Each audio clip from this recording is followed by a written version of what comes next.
Look, we folk hiding in the back. It's okay. But welcome to the Auburn Avenue Research Library, and this has been a busy week at the library, and I think a really wonderful week for culture and discussions serious to our community. I am Dr. Stephane Dunn. I am a writer, filmmaker, and a chair of cinema, television, and emerging media studies at Morehouse College, where I have reclined for about 18 years now, unbelievably. So welcome. I'm so glad that you are joining us for this conversation, which is Center Stage, Challenges of Representation and Access in Film. And I have quite the all-star cast here. These ladies, who I'm going to say a little bit about, and then I'm going to join them over there, and we're going to have a conversation, and then we will invite you into it in due time with your burning questions and comments. Sound all right? Sounds great. Right. So I'm going to do a little bit of introduction, and I'll just tell you right off, the only problem with having a cast full of accomplished folk is that you got to cut some, because they're all like together. This could go on for some time, and we can't do it. So, all right. So I want to introduce first Deborah Riley Draper. Yay! Anybody see Versailles 73? You know her work. I was there for the Atlanta premiere. I still got the dress I wore and everything. It was so exciting. Well, since that time, she has gone on to become really a veteran documentary filmmaker, storyteller, if you will. And some of these accolades and these works include, of course, Olympic Pride, American Prejudice, and she also has done The Legacy of Black Wall Street, which was a 2-episode special, I think, with the Oprah Network. So y'all, she's busy. And nominated for NAACP Image Award. She has the 2 times. I'm let her fill in the blank. She's gonna fill in the blanks, right? And 20 Pearls, the story of Alpha Kappa Alpha sorority, as well. I mean, she is. She also has this really in sort of, I guess, partnership continuing, right, with A&E Networks, and so like the history. So she's one of the stars there as well with that, and I know that from Paul Bussieri himself because he said that to me. So please welcome Deborah Riley Draper, please. And then let me go on to Miss Ebony Blanding, right? Who is a writer and a director from right here in Atlanta, Georgia. Born and raised? Yes, ma'am. Oh my goodness. All right, more even that, the Georgia born. Yes, right. Her work seeks to tell stories about Black girls and women coming of age on their own terms. I love that. I wanted to read it word for word. It's extremely powerful. And she has helmed branded content for Rolling Stone and documentaries for major artists. She's co-founder of Art Film House, House of June, and she has presented films at educational institutions far and wide, from right here in Atlanta, Spelman in College, one of the best, of course. Emory University, Johns Hopkins, and her work as screened at international and national festivals. Please welcome this 2021 Black Magic Collective Future Directors of Studio Features, Miss Ebony Blanding, please. And then let me go on to someone I know. I mean, we beat the streets together in terms of trying to talk about this industry. Quite, she already knows what I'm going to say. So Ronda, whose name I'm going to say the full name for the first time because we don't usually greet each other with saying our full names. So I was like, so it's Ronda Racha. Did I say that middle name right? Ronda Racha.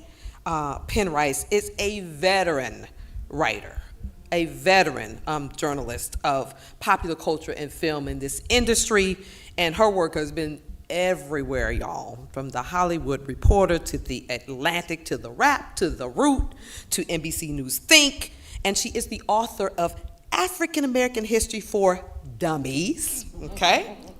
Which has been updated to Black American History for Dummies. And also check out her video Reels with Ronda, which are very cool and very smart. So go Google that and listen up. She's looking like, I know what you didn't think I knew that, did you? We're going to talk about it. Next, it is my pleasure to welcome my AUC colleague, the Anjanette Levert, who is a veteran documentary filmmaker, and she is a senior lecturer.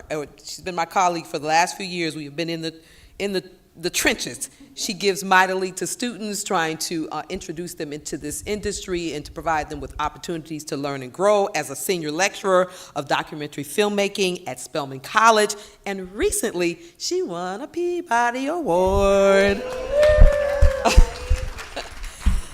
for her work as producer on The Only Doctor. So please welcome Ms. Anjanette Levert.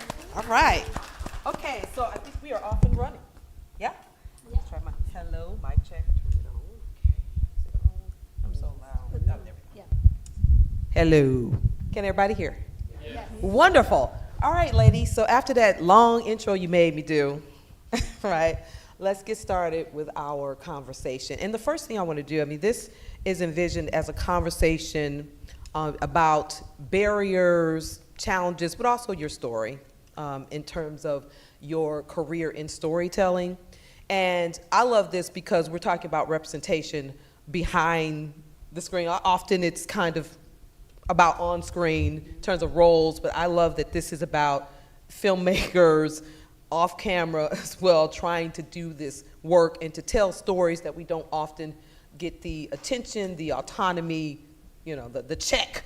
We have to go off and sort of warrior-like do that thing. And so I know you all have that story. So I want to start by asking you individually sort of a little question tailored to you, and then I have this sort of big questions, and so we could talk about money. It's a lot even I want to know, but to try to get this documentary done. How I do it? Deborah, Draper, Riley, how I do it? How do I do it? So let's talk, shall we? So I want to start with hearing a little bit about your journey. And Ronda, I want to start with you because you uniquely, you know, I think we writers, creatives, who are also trying to make sure that we shed light historically, that we've been part of this industry and part of film and television from the beginnings. I teach early African American cinema, teaching it right now at Morehouse. So we are talking about, you know, folks that have been around that were the 1900s, from the beginning of the thing. And a lot of times, this is news to students who didn't know we were doing the thing, right, as early as 1906 and 1905 and so on. They don't know this. And so I know that this is something that you've talked about, this is something you've written about, and your work writing about films, and you particularly, you write about all kinds of films, but I know you've had a commitment to highlighting the work of amazing or new or they might seem groundbreaking films. So I want to talk about how you even got into that, because here's the thing, even that is very whited out. Well, for me, a lot of the stuff comes from being in service, I guess, in the sense of, like, I mean, since I could ever remember, I've loved television. Film, I've gone to see it, but TV was my first love. But going to Columbia University, being in New York City, going to things at the Schomburg, going to things at the Adam Clayton Powell Jr. building, like seeing docs, or watching PBS, like I've met, oh my gosh, I can't even think of his name. The Coons Bucks. Oh, Donald Bogle. Oh, yeah. Donald Bogle. So I met Donald Bogle, and you know, for me, like for other people, you know, meeting celebrities or whatever, but for me, because I was that kid watching PBS, watching those things that he talked about in regards of showing us in Broadway, showing us on the screen and so forth. So that was a really big thing for me. But being in New York, I've always been a part of advocacy type things, going to those community things that people put on where they'll show you a Bill Greaves doc, or like Black History Month, CCNY, like back when you had VCRs, I used to just tape everything. And so Pearl Bowser on talking about Oscar Micheaux before Oscar Micheaux became a common name that we knew. Those are the kinds of people that really inspired me, or like watching. I know tonight they're also doing a Spook Who Sat by the Door thing. I met Mr. Greenlee, you know, when I was in school. Another girl in IRT, I met these people when I was in school. And I would go, like being a part of our BSO, we'd be invited to go to be the first people in audiences. So I was in the first audience for New Jack City. I was in the first audience for like Quincy Jones's Listen Up and so forth. And so by the time you go to LA, it's just automatic. So I've spent a life working with Black Hollywood Education Resource Center, with the African American Film Critics Association, with currently Black Women Film Network. And so I just believe in helping people. And in addition to writing about them, I've been a publicist. I worked on the first Bring It On. I worked on Nutty Professor 2. I worked on the first Fast and the Furious and all of that, all in doing outreach to Black audiences. I love that. And she is on the grind, because when I go somewhere, you know, if I don't see anybody else, Ronda is there getting that job done. For real. I want to turn to you, Deborah Draper Riley, who came from Draper. I'm sorry. You know I know your name, so I've had you at my house, so to speak, at Morehouse. So, but you started with that documentary. I remember you talking about the sort of courage to leap. You're doing, you know, advertising, marketing, you know, having a successful career there, and this story of the Black models in that famous fundraising fashion show in '73, I believe it was, really caught your attention, which I love, because I also talk about this in my book, Bad Bitches, because I have a chapter on Tamara Dobson, who, as you know, was a Vogue model and all of that. So it was really special. She was a queen, right? So it was really special to me. But can you share with us a little bit, for those who haven't heard your story, a little bit, this leap to becoming a filmmaker is a risky, crazy, maybe choice. I mean, like, I've always been a storyteller, I think, as a child, but I was literally a vice president at BBDO, which is an ad agency, a part of the Omnicom Global Advertising Network. So minding my own business, had my career, doing well. And one day I was literally in my car listening to NPR, and that was the time when Psychology Today had on the cover, Black women were the ugliest women in the world. So that was the day my film career was born. So I drive to my office at BBDO, which is in Buckhead, the Atlanta office of BBDO Worldwide, and the whole day I'm like, mad. And I get home and I'm talking to my husband, and he's like, well, you should do something about it. And the next day I was introduced to the story of Versailles 73, American Runway Revolution, and I decided to make a movie about it. So it's the story of 12 African American women who become a part of the American contingency to take on the French designers in Paris in 1973, and that included Beth Ann Hardison, Kadeem Hardison's mom, that included Pat Cleveland, Alva Chen, and all the most beautiful Black women you would ever lay your eyes on, and that became the story I wanted to tell, and actually kind of became the underpinning of the practice for me as a writer and a director and a filmmaker. And that's when I started my production company. From that moment on, I was like, I'll make the stories that are important, the stories that tell about our history and place us in these seminal moments where we're often invisible. So that's how I literally, now I didn't quit my job right away. No, don't do that. No. Like 4 years in, like I did, after Olympic Pride, American Prejudice, after my second documentary, then I was like, I can take this production company and I can start to really make film, TV. We still shoot commercials because that's like, you know, advertising my heart. So I direct a lot of commercials as well. But to be able to decide this is what I want to build my company around comes from my mother. She was a school teacher. So when my mom was in grad school, I was like 8 years old or 9 years old. She never had a babysitter. So I was always with her in the library, always looking at microfiche, always doing some type of research with her. So those chops from being, you know, the 8-year-old kid who talked too much and didn't have a babysitter became the filmmaker. So that's how it started. I love that. I wish my son was here because some folks know he's like, what, baby Morehouse, baby on the scene. Yeah. You know, he's only not here tonight because he had something. He's like, I'm all that 16 pours now. into But him. he's like, absolutely, absolutely. He's a storyteller because of it, for sure. Proximity. Absolutely.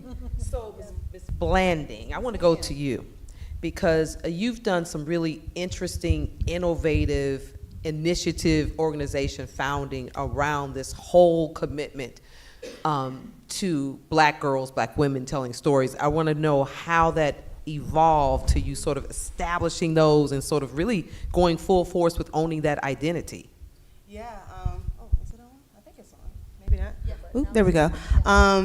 So, like, just growing up in Atlanta, the women that first glamored me, if you will, were candy ladies. Like, just seeing how beautiful they were. They wore a lot of rings, just stacked on top of each other, long nails. Always had abundance. Like, they were just like a storehouse full of things. Everything that you could want, they had.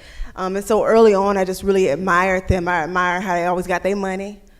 Always kept some money on them. And how they were just a safe space for all of us youngsters. Kept us in line. And so I just saw stories that were just in my backyard, that were rooted in the red clay. My family, I would say, is like a family full of griots. My father is one of the best storytellers I know of. And the power of storytelling for me resonates even more now as I see some of my elders get older and transition, and I'm like, who are the keeper of these stories? Oh, it's us. Right, and so with that and having that blessing, if you will, being afforded to be from a city, still be anchored in this city, see how gentrification is changing this city, and how I want to have a remembrance, but also hold space for, although gentrification is potentially like disturbing some of like how we see ourselves in places.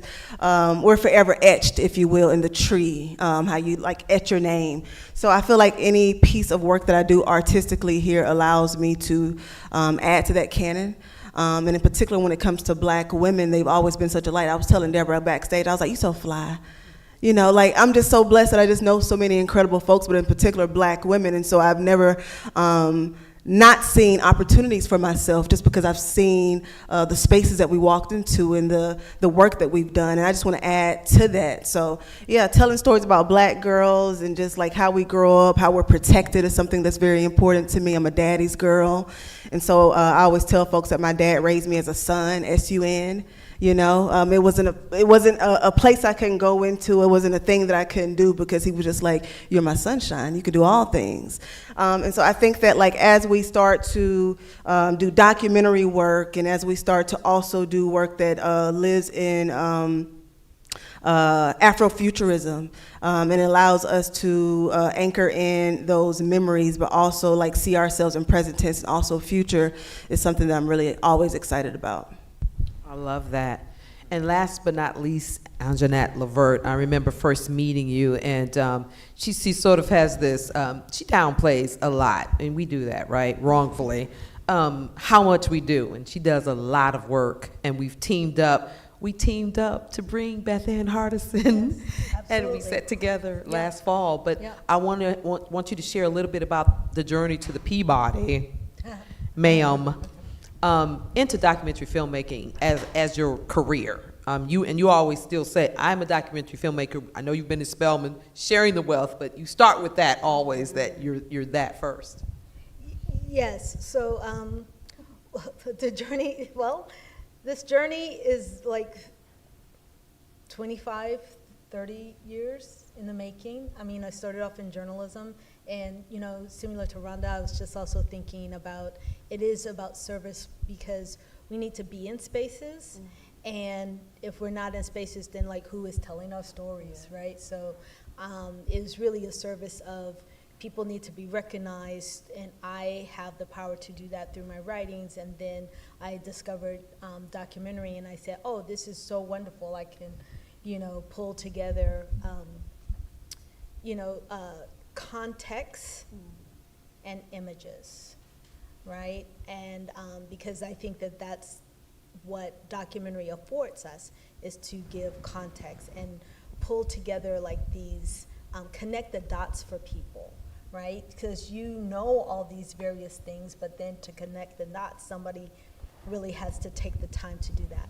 And so I would say that that is the journey, and it's just a long and winding journey. Lots of films take, many, many years, so I can't be mad, although I have been mad, but, at the end of the day, I'm like, okay, it is what it is, right? This is the journey, right? And believe me, there were many times where I thought, am I doing the right thing? Should I take my career in another direction? And really, I just honestly was like, I can't come up with anything else. I'm constantly getting pulled back. Yeah. Right. I love that. I love that. And let's park on documentary filmmaking. Whew. Let's park there.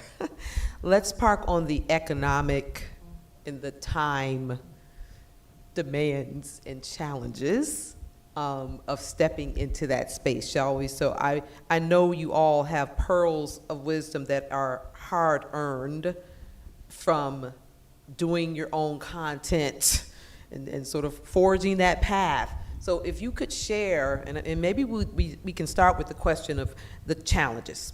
So for your first work, or to claim that title of basically saying, I'm gonna be, because we all start saying, basically I'm an independent filmmaker because no one else is on board going, let me throw some money at you. And so you can go do the thing you want to, we forge it with the work. Yeah. So I want to know from each of you about the challenges. And I know there are challenges that I think anybody who might be getting into filmmaking as a documentary filmmaker might face, but I do think Black women and people of color, there's some double challenges, even to the money and so forth. So can you each speak of that, and we can anybody press burning to start, dive right in there because you spent many sleepless nights on that? Or should we start with you, Deborah? I think the economics of documentary filmmaking, like Ebony and I we were talking about the economics, and I think we have to reframe that. And I think coming in, I didn't understand the economics of documentary filmmaking, which was good. No, this was a good thing, because I came into it as a brand strategist and a marketer, so I didn't understand that there was a problem economically, which is a good thing, because the way I approached it was to literally have brands fund my doc, because I didn't know that there was another way to do it. So I put in money. I had my first executive producer, which was my husband. That was the second one. And then we had Tiffany's, we had Saks Fifth Avenue, we had a lot of brands surround us after we got to a rough cut. So I didn't realize that there was an economic issue with documentaries. I knew I needed X amount of money. I knew I didn't have any, right? And so I knew that this is where I'm starting, this is where I need to get to, so I needed to build a project plan to get me there. So some people have the luxury of maybe asking a parent. I didn't have that luxury. Some people had the luxury of asking a neighbor. I didn't have that luxury. So I need to ask brands. I didn't apply for any grants. I didn't know that was a thing. So literally, it was like being a used car salesman out there, raising the money in a way that I knew how to raise the money, which was through brand integration and brand partnerships. So did you fund that rough cut? Because I noticed you Yeah, said absolutely. the money came basically after the rough cut. Yeah, there was no other way but to fund it. So that's why we're independent filmmakers. You make a decision. You say, I'm going to shoot this. So we shot in New York and Paris. So that was a combination of my frequent flyer miles, hotel miles. None of my friends who were the DPs and the camera people charged me their real rates. My DP took the cameras from The Walking Dead, and that's, so it was real stripped down in terms of what those expenses were, but they believed in the vision that I had, and they knew the story was important, so they decided to ride with me, right? So in riding with me, that ride, because I literally had a plan from day one. I'm gonna make this film, and I'm gonna go to the Cannes Film Festival, and I'm gonna start my career. That is what I said. So we made the film. We went to the Cannes Film Festival, May 12th, 2012 at 5:30 p.m. That's when it screened in Palais J at the festival. From there, I got a New York Times review and a Hollywood Reporter review, and that's how I sold it. So that's all of that was built on, I did not know enough to know what I couldn't do, right? So I was like, this is what I'm gonna do, and this is my project plan, and because I'm a strategist, I put my steps down on paper so that I know what to do. And I'd never done any of it before. And maybe that was a bit of overconfidence in thinking that I could, but it never occurred to me that I couldn't, because I wanted it. And I think the drive to want it was bigger than the drive of not. I had zero experience at directing anything, right? You know, obviously in advertising, I've been on the sets of millions of commercials, but zero experience directing or writing in that moment. Obviously in college, I studied literature, but writing a documentary script, Anjanette, right, is a completely different discipline. It's not the same as writing a book, and so being able to figure out how to do the research came from watching my mother. So I knew, I'm like, okay, I need to go to the archives, I need to do this. So it was more instinct than training. And then once you've done it, we were talking about reps, Ebony, once you get the reps in, right? So that first film, you get all the reps in. The second film, I actually got an EP. So I knew how to pitch, right? So I was like, the one thing I know how to do is pitch. I come from advertising. So I went to the Southern Documentary Fund and did a pitch. You were there, Anjanette. Mm-hmm. Yeah, you were there. This was 2014. Yes. Mm-hmm. And Anjanette was there, and a bunch of people were there, but we had to do these pitches, and I pitched, and on the spot, the EP said, I want to support your film. And that's how I got the first EP that I wasn't married to.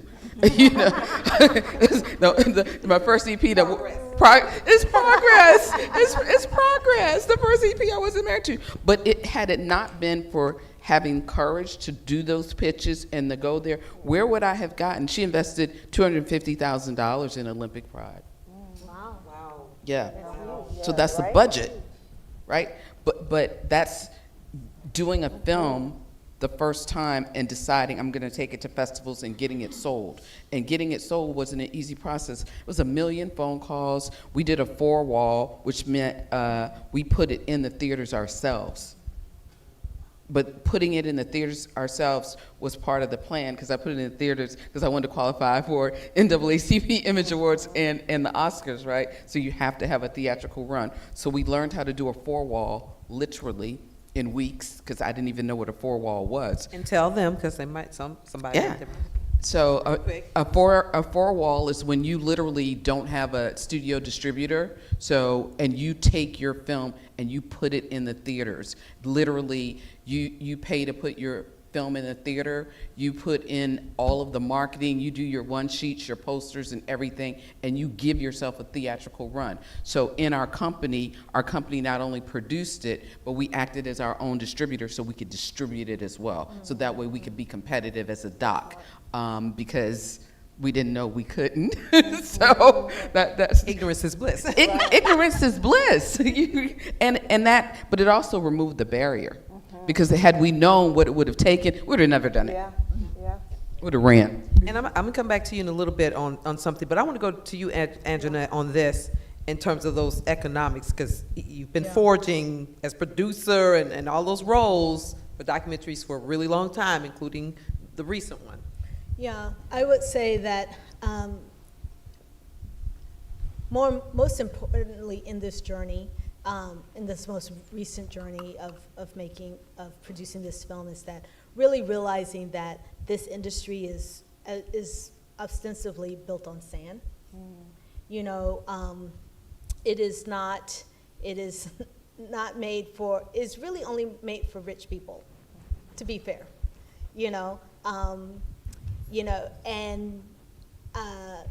And to Deborah's point, like, I didn't know that until I got closer and closer and closer, right? And I just remember being, like, infuriated when I was thankfully invited to come to the Sundance Producers Lab.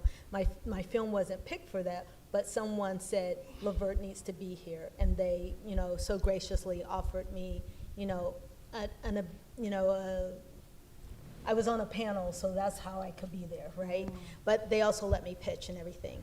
But it was there that I realized, I was like, oh, everybody knows everybody here. Like, I'm the only person who don't know people. Yeah. Like, I know who they are, right? But I don't know, almost like, oh, is that what the game is?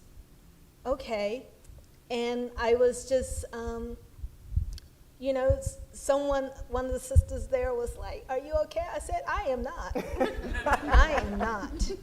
I am furious. Like, I'm only on the ground because, like, otherwise I would be on the ceiling. I'm so angry, right? And but I think the thing is so now I am looking at, like, other ways to sustain us that are, you know, viable, that is within our reach, you know. And I think that, you know, Deborah, you made the right moves. You were in a whole other area where you can make, you know, you can make the jump. And honestly, I've been telling some of my students, I'm like, maybe you need to do something else and then come and make the jump, you know, after you have, you know, really a financial footing, because it is really, really, really difficult. And the people who are really doing something, believe me, somebody in their family is able to support them or has done something to support them. I mean, kids at my school, their parent bought them an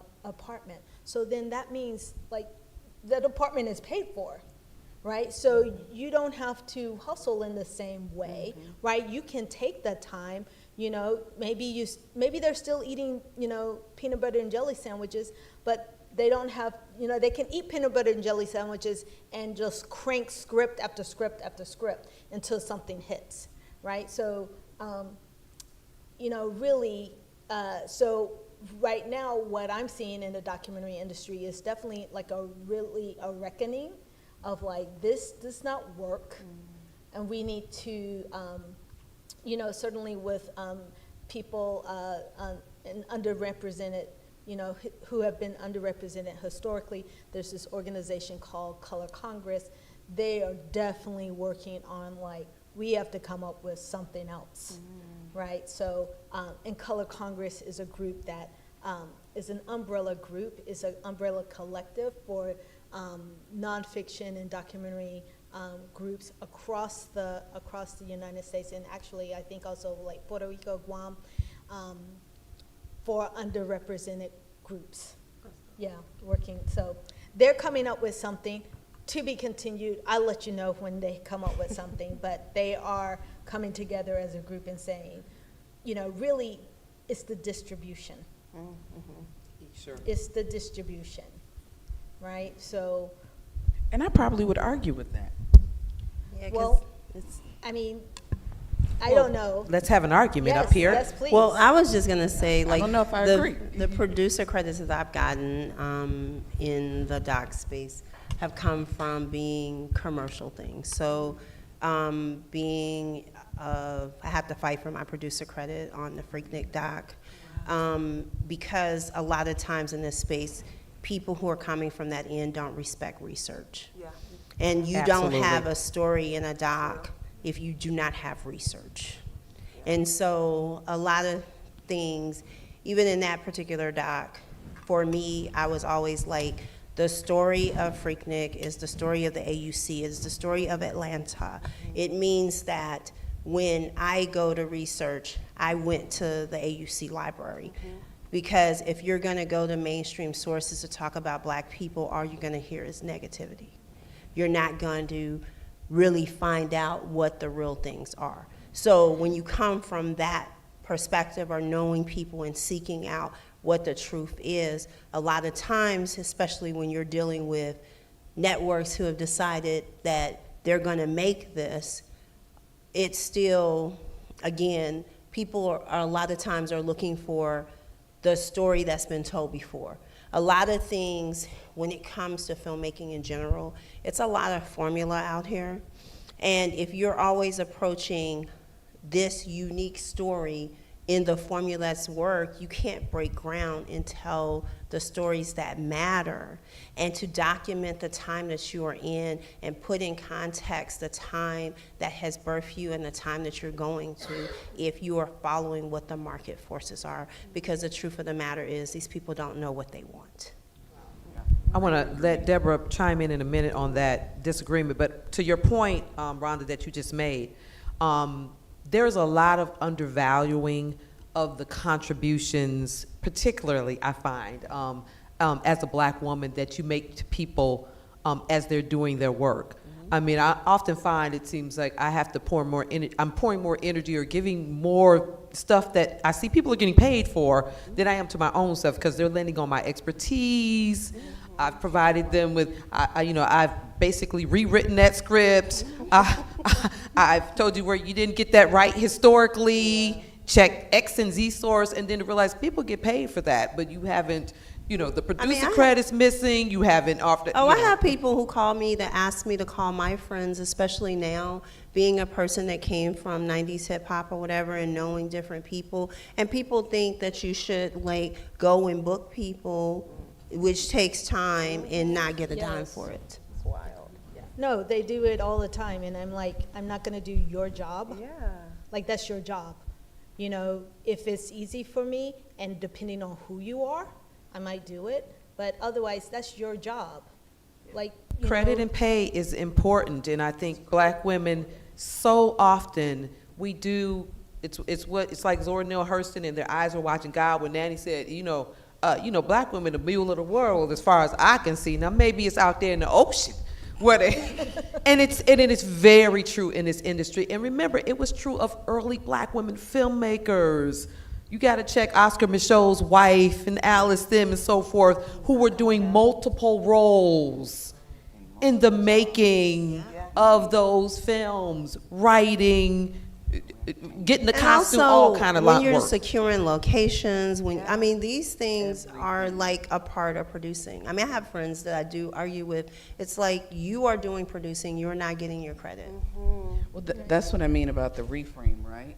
Like, part of that is our responsibility to reframe. Yeah. So we have to, the idea of distribution, and Jeanette, I think that's the easier part to me. The funding, the money, to me is the harder part, because I think once we get something made, then we can hustle our way into finding a place to show it. I think that the way the grants are laid out, and now the grants are kind of gone, but I think our inexperience in aggregating money and our experience in determining value that's our deficit. The distribution for me is an easier thing to understand. How to say in a budget what you should be paid, what you should be paid, what you should be paid, what I should be paid, what all the jobs are. That's not a training that we come to naturally. No. Because money, finance, equity, debt financing, gap financing is, who knew the words? Yeah. Who knew the terms? I difficult. Certainly that didn't. That licensing, I've all got of it. 2 documentaries because I can't figure out how to get the licensing alone, because a lot of it is Call me television Monday, I'll tell you. credit and every. Yes, ma'am, I will. Yeah. Y'all heard it. and see, this is how you network the thing, and I will be doing. Emily, I want to hear from you because Ebony, I'm so sorry. Ebony, Blanding. No, I got you. I want to hear from you about the economics. You see, when you're doing beautiful, social, politically artistic work, it's really beautiful, but it also costs money and time. And so, what's been the challenge, the journey? How have you done this? Yeah, no, much of the same. I was thinking when we were just talking recently, 3 Stacks Andre of Outkast. They were doing an acceptance speech, and he was talking about how such powerful and beautiful things happen in small rooms. And for me as a filmmaker, like when I was talking about making things, my mom, I love her. She was my first producer, okay? And she is a person who likes action. You ain't gonna do all that lip service. You ain't gonna talk about the dreams. You're gonna talk about how you're doing it, actionable steps, right? And I was just talking about, I wanna be a filmmaker. I wanna do this. I wanna do this, but I need this. And she said, well, you ain't got that. What do you got? And so I'm like, what do I have? And she's like, well, we got this house, we're about to move out. You can put pictures up wherever you want to. You can knock down, they're gonna tear it up anyway. You can knock down a whole wall if you want to. She said, what do you have? The next time I talk to you, I want to hear actionable steps of you using the resources that you have. And so I know for me as a filmmaker, and as we were talking earlier, just being like very independent in my making, if you will, because when we talk about independence, sometimes you'll hear people say like 3 million, and you're like, that ain't my independent, right? And so my independent, They say y'all, 20 million or less is yeah, independent. right? And you're like, what? Okay, I didn't record scratch. I didn't know that. So independent for me, y'all, and it's different for everyone. But I just made my first feature film for $100K that I was afforded through an opportunity. Thank you so much, a grant. And so that was Bitcoin to me, you know, until we started production, right? And so you live and you learn, but I'll say this, and tying it back to Andre, him saying big things, brilliant things, powerful things, start in small rooms. I've had to approach the work, if I have a story about a black girl who loves mermaids, and her father is a fisherman, and she's gonna discover a mermaid, right? And then I'm gonna talk about like climate matters, and then I'm gonna also talk about gentrification. I'm gonna talk about all of these things, but what part can I talk about first? Right? And so can't talk about the vastness of the ocean where I find it. The mermaid might have to end up, and Miss Deborah knows this, the mermaid might have to end up just being in a living room. We couldn't even get her from the car, you understand me? She had to land in the living room because of the budget. Guerrilla filmmaking. Okay, hello now. And so I've had to think about it that way, of just like, frame by frame, like how can I draw it in? How can it get tighter? How can it get tighter? Like I see all the world around it, but if I can just stay center frame and just stick with these two people right now, because there's a lot of heart, and when the father talks to his daughter, and when he tells her about what it looks like to be a courageous black girl in this world, and she just found this siren, I can do all the magical things in this contained space. Right? And so then when I'm able to get that project into other festivals, and I'm able to curate an audience, and then they see the things that I do and that I can execute my vision, and then more folks want to funnel their resources into my said vision, that's where the magic is going to happen. So yes, as creators, unless you are coming from a name, you're in Barrymore, or you got a cousin who a cousin, or a famous, somebody a dentist, and they got some extra pocket change for you. If you don't all have all those things, but the calling is calling you, hello now. And you want to answer that call, because I always say the ancestors, the downloads, they happening. And if God wants it to be done, if it ain't done through me, the vessel's going to go to somebody else, because the work has to get done, right? So we have to, I would say, shed some of those excuses off of why we can't do the thing, and we have to draw the thing in. And it might be smaller. You might not necessarily get your theatrical run on your first one. You know, but as we get to make and we get to grow, and then we get to grow our audience, the opportunities do come. And so I'm so fortunate that when you have community and you have folks who want to pour into you, and you have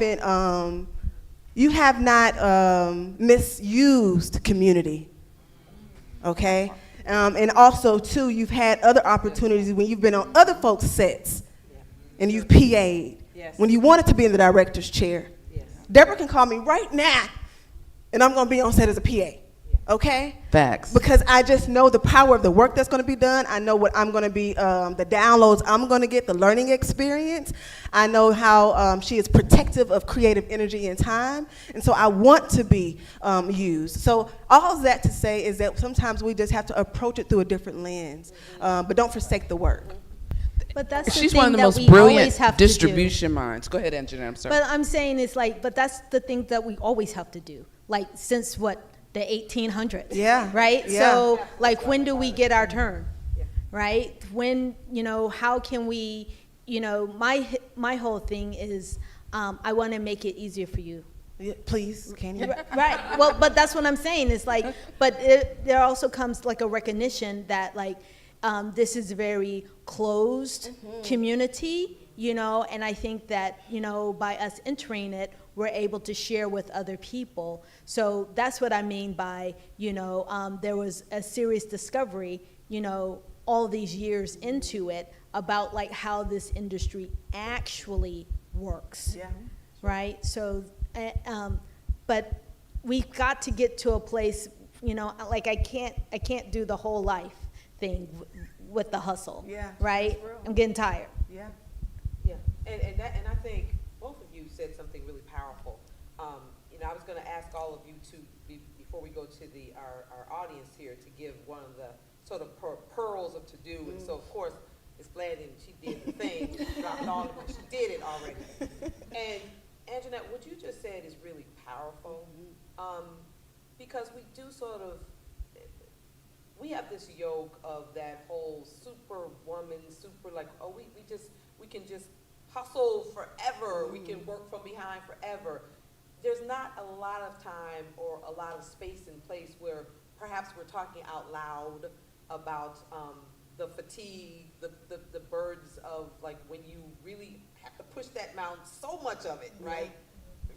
And you don't have, because you really don't have a lot of funding, a lot of spaces, a lot of like this all of the time. And that is to me part of a real story as well. That is not romantic. You know what I mean? Like, it's always romantic. People, oh, you made the big project, but it really isn't romantic. You've been 30 years being really, getting very tired of pushing that thing up the, right? That's a very real part of the story. So I really want to thank you for being vulnerable in that way and putting that there. Yeah. Deborah, you had something you were gonna say, I think, when Stephane was talking there. Well, I think Ebony said it. Like, what I love about her is she has future cast. That is how her system works. That is how her system works. So she can't, and even bigger, like the way her system works, she sees all the way.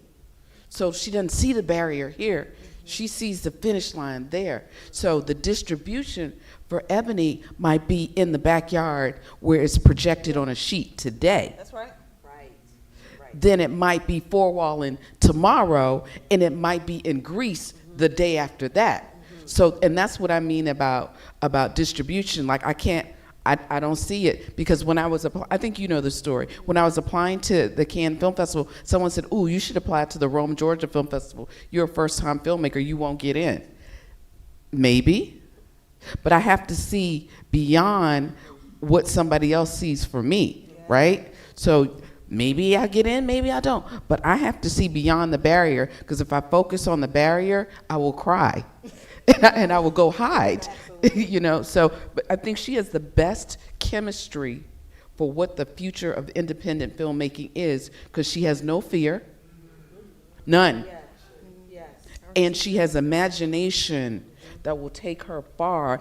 Thank you, sis. Nah, you straight up have the ability to build. So she builds her own distribution, which negates, yeah, of course she's gonna get normal, regular distribution, but in the meantime, she's built so many other things, and that's how I see it. And for me and my company, I have to build that distribution since 2012. I can't necessarily rely on traditional distribution. Sure, I get a network job or this, but then for the stuff like I'm doing Ramir Bearden, there's no network that wants that. The network wanted James Brown, they wanted Legacy of Black Wall Street. Absolutely. They wanted what they wanted. But they don't want Ramir Bearden, so I have to build that from scratch. And I think what you learned and what you taught me, or reminded me of, rather, each film is a business. So it's when we make a film, that's the romantic part. Ooh, we're making a film. It is an LLC. When you make a film, you have to go create an LLC every single time, right? Not one time. Every single time, because each film is a different LLC, which means every time you taking notes. You have to hustle every single time, because it's a new business, it's a startup every single time. So if you don't want to do that startup work every single time, there's no way around it. There's no, even if you have the richest uncle in the world, you still got to go and file that LLC. You still got to go and write your project plan. So when you don't have any money, you pay particular attention to the business aspects of it to figure out what I need to make what I need. How am I going to feed with craft services? Am I going to have to get all this from Costco? Am I going to, bring your own chips? Like, how is this going to work? But you have, it's a business. So the LLC is what you're focused on. I just created an LLC. Now I'm going to make a film. I've got to figure out with a really smart team, because you can't figure it out by yourself, what I can make this for, the least amount of money. And then you go find the money. I love that. And then I have to chime in with a lot of filmmakers, especially not in documentary filmmaking, do, is you ignore the marketing and PR piece of it. So you start to think about it on the back end of it instead of thinking of it on the front end. Like you do. And a lot of times when you have people come on board, they're pitching these films to people like me who write about them. I actually watch the films. Most of the time, what your representative is pitching is not what the film actually is. Yep.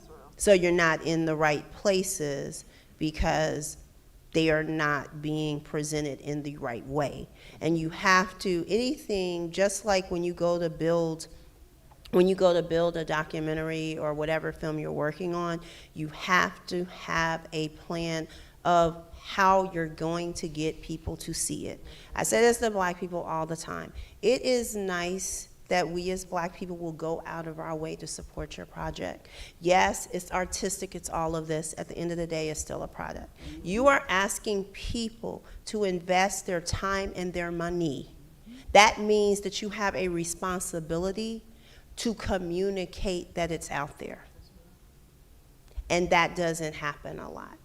And you know, a lot of times people are only look on the big thing. But just like, you know, Ebony said, things start in small rooms. When it comes to marketing a film, it comes at, you have to start at the bottom and work up. It is a grassroots campaign. It is not, we're gonna get on all the biggest things and it's gonna filter down. And if you're building a real audience that's gonna be with you from project 1 to project 2550, then you have to start to respect the audience and the following you're gonna get.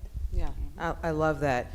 This has been rich for me as a writer, filmmaker, and every short film I've done, and the current one, absolutely, it's grassroots. I say that to students all the time. Hey, we're living what you're living, and we're trying to teach you that it's a grind, but you've got to be conscious of what you're grinding towards and how you're doing it. You don't just want to be a blind animal, sort of like you're just doing stuff. You've got to be really strategically thinking about what your game plan is with your creative work. So we tell them, like, it's not just doing the creative work, right? There's the business of the creative work. As writers, Ron, you know this, writing whether it's a novel, I tell students anything I've written is there's a game plan to the thing. There's a game plan. Well, most people don't, especially when you write for some of the publications that I write for, most people don't understand.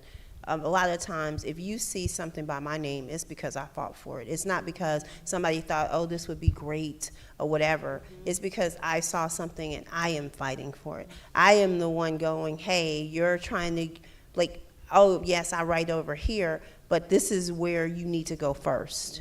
Telling people where they need to have their thing, because they're like, I'm gonna put it out here. Well, if you put it there, the people that are really gonna rock with it are not gonna see it. They're not.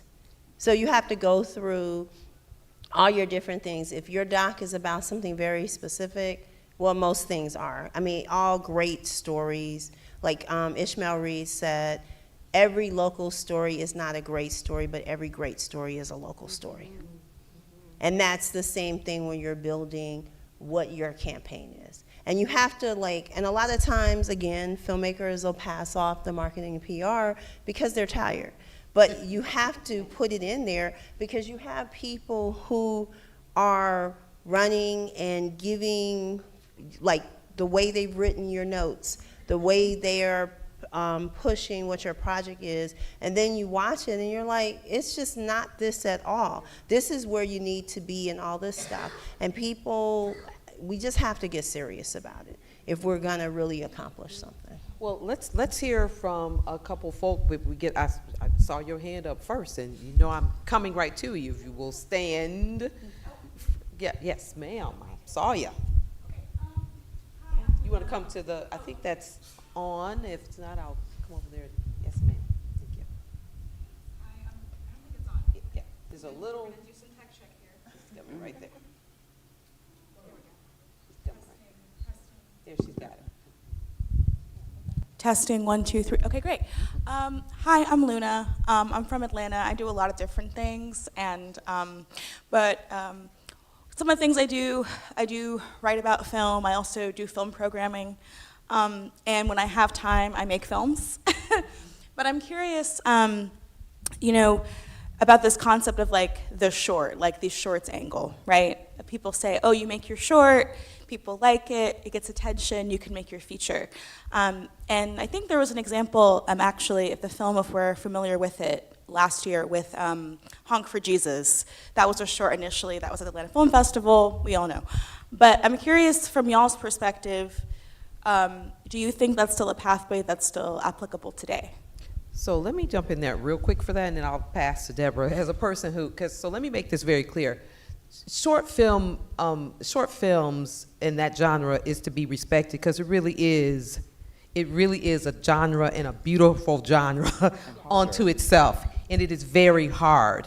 And some of the most beautiful work ever done, and you not only learn so much, but it is an art form, short film making. I love short films. I love being a short film maker, right? Yes, indeed. A lot of people that we know as feature filmmakers, they did not make their short as a sort of trailer, if you will, for the feature film. It's just that they took seriously the short film, and it was a short film, and that brought a level of attention to their filmmaking skills, which is different from saying, I'm making the film. I tell students all the time, do not overlook short films. They are accessible in a kind of way that's different, even though they're really hard, and people can spend a lot of money on making short films. For real, I am so serious about it. But it is an art form unto itself, and it's a really valuable one for not only learning your craft, but realizing stories that you want to tell. But I've never written or done a short film that was supposed to be for a feature film, and I'm just doing it as a short film. Never. And I never will, because I see them as separate sort of things. It's not a trailer. Same. I did a short film called Illegal Rose with Jasmine Guy and some other actors, and it was not to be a feature ever. It was to be a story. It was based on a Langston Hughes short story, so it was to be what it was supposed to be. And I think it served the purpose of me exercising feature writing skills in a short and being able to tell a powerful story with great actors and directing actors. So that was the point for me, because I wanted to direct actors and I wanted to direct really good ones. And being able to write that script and direct it is how I got into the Writers Guild, by being able to, now I write feature scripts for other people, so that I have that stream, revenue stream that's separate from directing, right? Like, you do a lot of things, you gotta do a lot of things. But had I not done Illegal Rose, people probably would have assumed that I couldn't write, right? Or that I did not have those type of writing chops. So that was not to become a feature. It was to definitely designate my writing skills and my directing skills on the scripted side. So that was a purposeful thing, and to work with somebody that I love, because I love Jasmine Guy, and she's such a tremendous actress, just amazing, right? Just, like she can make it come to life. So. And I was going to say the same thing about documentary filmmaking too, as well. That there's a genre that is short documentaries, and some of them, I tell you, I show them a lot. And so that's also an art form, although I know that people do make them as a kind of way of getting money sometimes for a longer documentary. Yeah. That is there too. Yeah. To add to that, everything that y'all said, and Luna, you program so many, so she's a programmer as well. She's so amazing. I would say, I think that those short films that then go off, like Hunk for Jesus, I think they're more so outliers. I think that because we had some of those that got like a lot of attention, a lot of us now have the framework of short films being that trajectory to then have that footing for the feature. I think that there's still potential for it, but I think if we do just some surveilling of what short films are garnering that opportunity, then you will see, like, damn, why that short film got Viola Davis? Or like, damn, they spent $100K on that? Like, so you start to kind of look at some of the variables, and it helps to ground you a little bit more. Absolutely. Well, as someone who came from being in Los Angeles, a lot of times when I didn't understand why, certain actors are acting and so forth, but working with Ralph Scott, who was part of the Black Hollywood Education Resource Center, like short films program, and you're seeing like, oh my gosh, this USC filmmaker has Michael Beach in it. You're like, oh my gosh, that's the guy that had one line and such, and you're getting an opportunity to see them act. And you know, the market for short films, just because there's so much content, there's so many different platforms for content now, it is opening up. You have I can't think of the name of it, but HBO is showing a short film now. Like, I know that Netflix has picked a few of them up. So yeah, definitely Tubi is doing some short films too. So the market for just creating good and strong content is growing every day. So what wasn't viable 10 years ago or 2 years ago doesn't mean it's not viable tomorrow. By the way, Hunk for Jesus was made in the AUC. The two sister directors took CTIM's Cinema, Television, Emerging Media Studies at Morehouse, even though they're Spelman students, made it for a senior short film at that time, and then did a feature film a few years later. So. And there are opportunities, and there are opportunities in every film festival for you to have your short. Oh, short film festivals galore. Yes. Hello, peace everyone. My name is Bree Kelly. And let me I'm gonna stop you right here, because this is what we're gonna do. This is how we do the drive-by, right?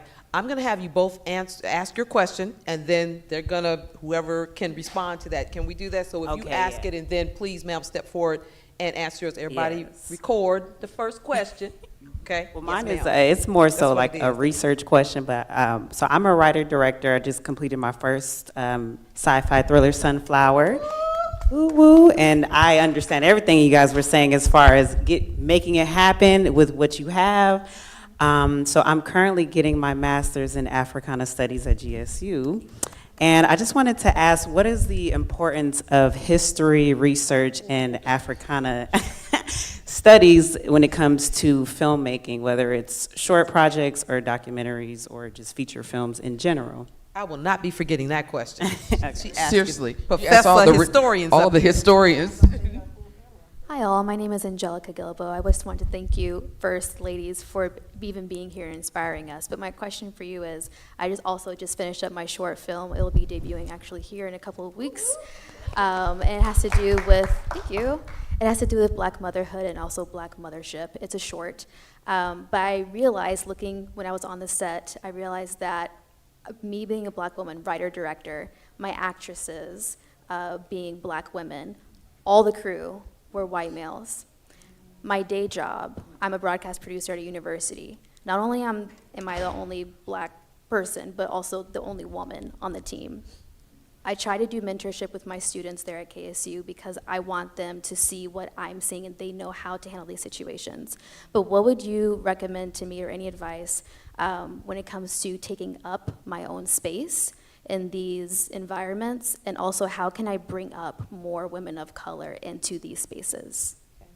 So I want a couple of you to respond to that first question about the history. Oh Lord, the history! I'm dying for that one. And since I'm a professor as well, and one of the things that I will share with you, and I've been in white spaces as well in institutions, just like from Notre Dame and Ohio State to Morehouse. So enough said. So one of the things that you have to do is to make sure you don't silo yourself. Make sure you build collaborations with like the HBCUs, for example. Your students can come visit. They can come to a visit. We can embark upon programs together. Right? So build your tribe outside of those spaces so you can bring them in and bring your students to it. Yeah, and I was also going to say is that also, collaborating across your, across the school. There's other people, so building community, that's really what we're talking about, yeah. When I did my short, my interns came from Anjanette, actually. She sent 10 of them over for a legal rose. You didn't ask me. Okay. We're gonna talk about it later. She was. All right. I'm not going up here and starting. Ronda, I would like you in particular to respond to that first question, because as a person who's writing so much like I am, about African American cinema, about the history and the research, and you've touched upon it several times. Can you perhaps? Well, people often assume that because they had this great idea that nobody else ever had to do it before. So it's always great for you to research whatever it is, because you'll find that there are similarities. And then even with feature films, people don't think they have to do research. And it's just like you're watching stuff and you're like, well, this doesn't make sense. This isn't exactly true. Like, you're telling me about a specific thing, and I am like, but how did they get from here to there? And didn't you see that this part was, you know, like, so you need to be able to order your thoughts and to make sure that what you are putting out into the world is the best thing that can actually be created. Right. Go ahead, Deborah, you had a comment. I was going to say, and also E&O insurance, right?